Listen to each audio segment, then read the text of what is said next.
Mo kí ẹ̀yin brọ́dà mi àti ẹ̀yin sísítà mi káàkiri àgbáláyé. Lórí ìkànnì yìí ni a ti ń gbé ẹ̀sìn, àṣà àti ìṣe ilẹ̀ Yorùbá lárugẹ, pàápàá jùlọ ti ilẹ̀ Áfíríkà lápapọ̀. Mo ní kí n fún yín ní update nípa ọ̀rọ̀ Tani Olohun, brọ́dà wa tó wà nínú àhámọ́. Ẹ ti máa gbọ́, ẹ dẹ̀ ti rí wò wípé wọ́n sọ wípé Tani Olohun ti ṣetán láti bẹ àwọn tọ́rọ̀ kàn ní Ìlọrin. Ọ̀rọ̀ tí mo fẹ́ ká gbé yẹ̀wò lélèyìí. Ṣùgbọ́n lákọ̀ọ́kọ́, ẹ jẹ́ ká kọ́kọ́ dúpẹ́ lọ́wọ́ Olódùmarè wípé ọ̀rọ̀ náà ti níyanjú. Ní kókó ni wípé kí brọ́dà wa kó jáde. Mo dẹ̀ ti rí wípé àwọn ìgbésẹ̀ tí àwọn èèyàn tí wọ́n fẹ́ kí ọ̀rọ̀ yìí tán lẹ̀, ìgbésẹ̀ tí wọ́n gbé, ẹ má yẹ ká parọ́ tanra wa jẹ. Fídíò tó ń káàkiri yẹn, àfáà tẹ rí tí wọ́n sọ pé wọ́n lọ wọ́n ń bọ̀. Èmi ò fẹ́ play fídíò yẹn lórí platform mi báyìí torí àṣà làwa ń gbé lárugẹ níbí, ẹ̀sìn àti ìṣe ilẹ̀ Yorùbá. A fẹ́ play fídíò tó wà controversial, a fẹ́ play ẹ̀ lórí platform yìí. Ṣùgbọ́n ẹ ti máa rí fídíò yẹn káàkiri níbi tí àfáà tí mo máa pè ní àfáà alálùbáríkà nítorí ọmọ Yorùbá ni wá, ọmọ Yorùbá ni mí. Wọ́n sọ wípé tí àwọn méjì bá ń jà, ẹni tó bá wá síwájú láti parí ìjà yìí, ẹni náà èèyàn dáadáa ni, èèyàn rere ni. Ṣùgbọ́n nǹkan tí mo fẹ́ sọ nínú fídíò yìí ni wípé a ti ń sọ tipẹ́ wípé nǹkan tí ó fa gbogbo awuyewuye tá à ń sọ yìí, òun ni pé àwọn nǹkan tí àwọn oníṣẹ̀ṣe tó ti wà ní oníṣẹ̀ṣe níbi bí àwọn Mùsùlùmí kọ̀ọ̀kan yìí ṣe máa ń sọ̀rọ̀ àbùkù sí ìṣẹ̀ṣe. Ẹ jẹ́ kí n kọ́kọ́ gbé yẹn sẹ́gbẹ̀ẹ́ kan. Ọ̀rọ̀ tí mo fẹ́ sọ ní kókó òun ni wípé ẹ jọ̀ọ́ àwọn tí ó ń sọ̀rọ̀ lórí ayélujára lórí ọ̀rọ̀ brọ́dà wa Tani Olohun. Èmi náà sì jẹ́ kan lára wọn nítorí èèyàn wa ò lè sí nínú àhámọ́ because èèyàn wa ni mi máa pè. Wọ́n dẹ̀ máa ń sọ kíní kan wípé Yorùbá máa ń sọ kíní kan wípé ìgbà ìṣòro la máa ń mọ ọ̀rẹ́. Ṣé rí ẹnikẹ́ni tó bá ti ṣí page, platform tó jẹ́ wípé ìṣẹ̀ṣe ló fi ń gbé lárugẹ, ìṣẹ̀ṣe ló ń sọ̀rọ̀ ń pa, ẹni náà ti di brọ́dà wa nìyẹn. Ó ti di èèyàn wa. Nítorí gẹ́gẹ́ bí a ṣe mọ̀ wípé gbogbo àwọn ọmọ Yorùbá pátápátá ibi tí a ti ṣẹ̀ wá, ìlànà ìṣẹ̀ṣe la ti wá.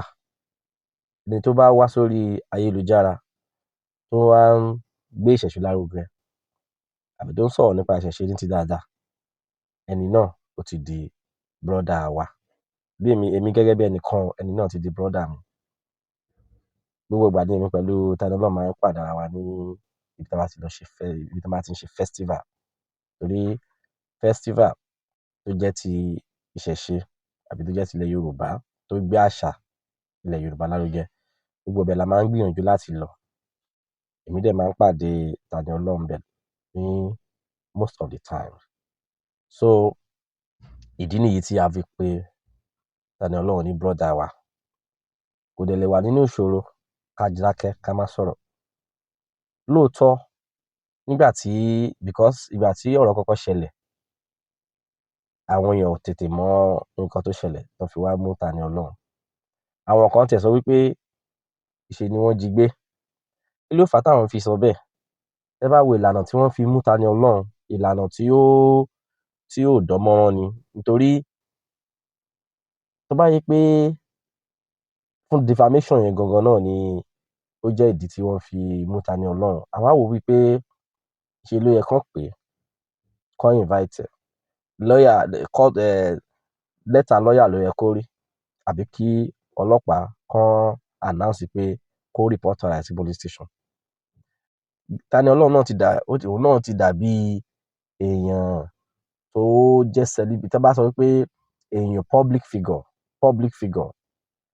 figure ó ti yàtọ̀ sí èèyàn tí èèyàn kan máa ní pé mo bá ṣe lè kàn sí. So nǹkan tó jẹ́ kínú bí àwọn oníṣẹ̀ṣe kò oníṣẹ̀ṣe kì í ṣe ní jàgídíjàgan. kò sí oníṣẹ̀ṣe náà tó máa rí wípé nǹkan tí ẹni yìí ń ṣe yìí o kò dáa. Tó bá dẹ̀ di pé nǹkan wá ń ṣẹlẹ̀, kò sí oníṣẹ̀ṣe tó máa sọ pé irọ́ ni nǹkan tó ṣẹlẹ̀ yẹn bẹ́ẹ̀ ló ṣe rí, kò rí bẹ́ẹ̀. But nítorí ìlànà tí wọ́n fi mú, òun ló jẹ́ kí ọ̀pọ̀lọpọ̀ oníṣẹ̀ṣe àbáwọn míì, because èèyàn pọ̀ ní ò tiẹ̀ mọ nǹkan tí ó ṣe gan. Èèyàn pọ̀ yẹn ni ò mọ nǹkan tí wọ́n sọ wípé Tani Olohun ṣe. Ṣùgbọ́n ó wá fara wá jọ bí pé ẹ wá gbéyàn, gbogbo ìlú, wọ́n ti wá di pé kán máa sọ pé gbogbo ìlú ló wá gbé. So ọ̀rọ̀ tó wà nílẹ̀ ti tán. Ẹ jẹ́ ká gbà pé ọ̀rọ̀ tó wà nílẹ̀ yìí ó ti tán. Kò sí nǹkan tí a fẹ́ fi wàhálà ìjà ṣe. Àtúnṣe ló yẹ ká máa wá. Kí làwọn àtúnṣe yẹn? Àtúnṣe wípé kí àwọn mùsùlùmí tó ń ṣe wáàsí lórí ayélujára kán má máa fẹnu àbùkù pé ẹ̀sìn ìṣẹ̀ṣe mọ́. Kán má máa fẹnu àbùkù pé ìṣẹ̀ṣe mọ́.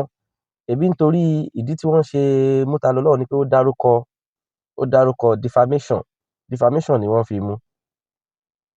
Tí ẹni míì tó bá rí pé wọ́n sọ̀rọ̀ àbùkù sí ìṣẹ̀ṣe tó náà jáde tó wá gbé tiẹ̀ gba ọ̀nà míì, ẹ mọ̀ wípé ọ̀rọ̀ yìí ò ní tán ńlẹ̀. Ọ̀rọ̀ yìí kò ní tán ńlẹ̀. So èmi ò sí nínú àwọn tó sọ pé kí Tani Olohun má bẹ̀bẹ̀ o. Mi ò sí nínú wọn o. Gbogbo nǹkan táwa ń ṣe ni wípé ká show support fún brother wa tó wà nínú àhámọ́.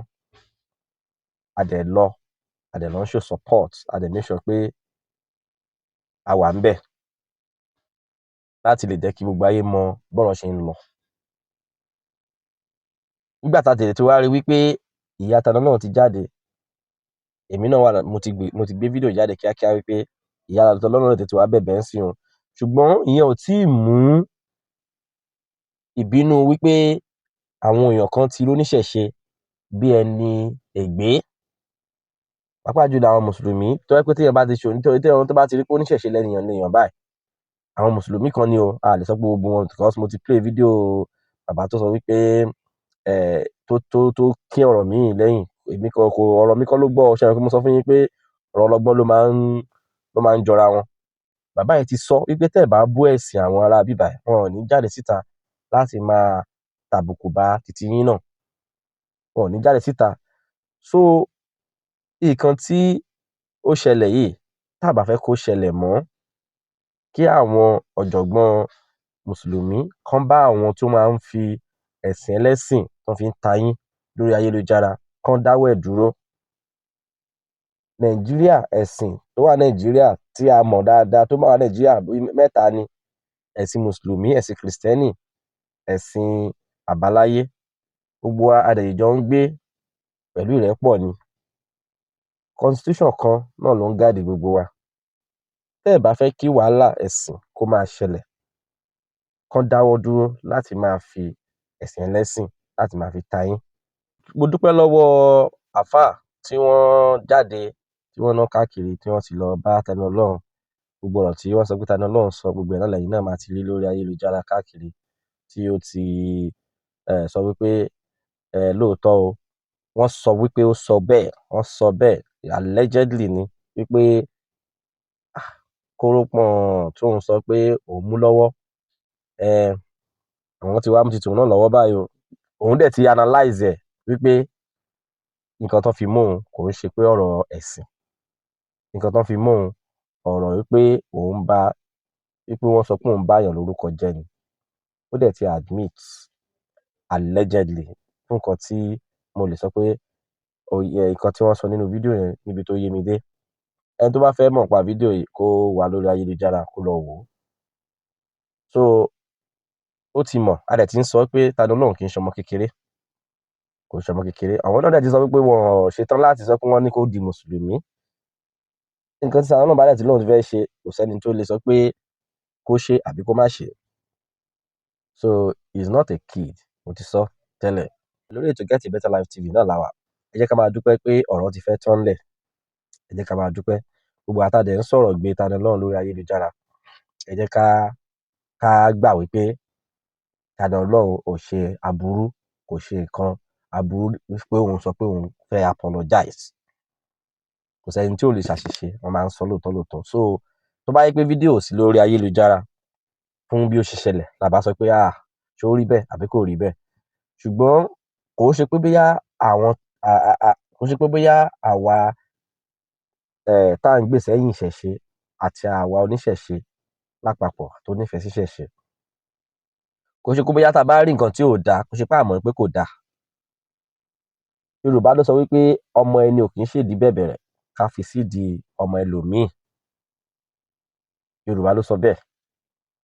So nígbà tó jẹ́ pé ó ti wà ńlẹ̀, ìjà yẹn ti inú àwọn èèyàn ti gbé sínú wípé àwọn mùsùlùmí tó máa ń sọ̀rọ̀ àìdá sí wa yìí, wọn ò mọ bí wọ́n ṣe lè fight back.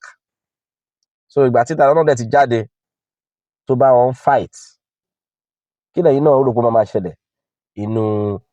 Inú oníṣẹ̀ṣe máa dùn ni. Inú oníṣẹ̀ṣe máa dùn ni. Ṣùgbọ́n kò sẹ́ni tó kọ́ Tani Olohun wípé báyìí ni kò ṣe àbí báyìí. Tèmi ṣe wò ó, mi rò wípé ó léèyàn tó kọ́, because kò ń ṣọmọ kékeré. It's an adult. Ìgbà tó dẹ̀ ti wá ṣẹlẹ̀, tó dẹ̀ ti wá rí ibi tí ó já sí, òun náà ló mọ̀ wípé òun ṣe tán láti wò pé nǹkan tó ń ṣe yìí kò ń ṣe pé ó ń ṣìṣẹ́ ṣe ni o, wípé okay, wọ́n ní mo bàyàn lórúkọ jẹ́, nǹkan báyìí ni mo sọ. Òun ṣe tán láti sọ pé òun tún bá pé kí wọ́n má bínú. Allegedly. Àti ìgbọ́ látẹnu ẹ̀, but allegedly. So nǹkan tí wọ́n sọ ni èmi ń sọ. Nǹkan tá a rí gbọ́, àwa náà ń sọ. So mo kàn fẹ́ bẹ àwa tá à ń gbé sẹ́yìn ìṣẹ̀ṣe káàkiri orí ayélujára ní Nàìjíríà, ní òkè òkun. Ẹ jẹ́ ká tẹ̀lé nǹkan tí Tani Olohun bá lóun fẹ́. Ká má dẹ̀ sọ wípé torí ẹ̀ pé ó ti ṣe nǹkan tí a nífẹ̀ẹ́ sí, ẹ má jẹ́ ká sọ bẹ́ẹ̀. Nǹkan tó sọ pé òun fẹ́ bẹ̀bẹ̀ fún ni wípé wọ́n ní mo bàyàn lórúkọ jẹ́. Kò bẹ̀bẹ̀ fún pé ẹ jọ̀ọ́ ẹ má sọ̀rọ̀ sí ìṣẹ̀ṣe mọ́. Kò dẹ̀ sọ wípé ìṣẹ̀ṣe ṣe gbá, ìṣẹ̀ṣe ṣàwò, kò sọ yẹn.